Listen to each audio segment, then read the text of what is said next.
สั่งผู้ชายปากหวานมักทรมานหัวใจผู้หญิงบ่จริงจังแล้วยังหลอกกินมาจีบแล้วทิมบ่มาหัวซาโทรไปหาก็บ่หับสายส่งข้อความไปก็บ่ตอบมาบ่สนใจว่ามีภัยทาอยากเห็นหน้าแทบจะขาดใจ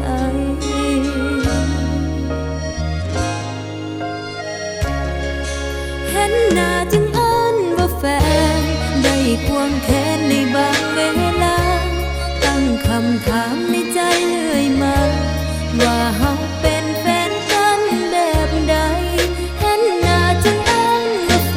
นหรือเฮาเป็นตัวแทนให้ไผมันค้างคามานานในใจให้อายไขความในออกมามีแฟนก็เหมือนบ่มีน่าอายสิ้นดีเมื่อภัยถามมาอยากจะขอความกรุณาถ้าบ่ฮักก็บอกเลิกกัน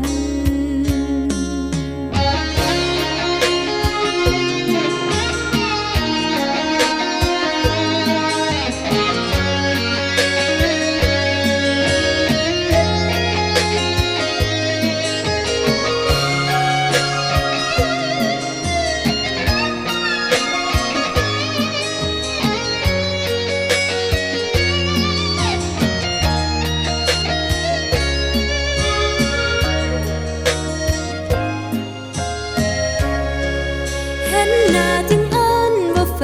นได้ควงแขนในบางเวลาตั้งคำถามในใจเลยมาว่าเฮาเป็นแฟนกันแบบใดเห็นหน้าจึงอ้อนว่าแฟนหรือเฮาเป็นตัวแทนให้ไผมันค้างคามานานในใจ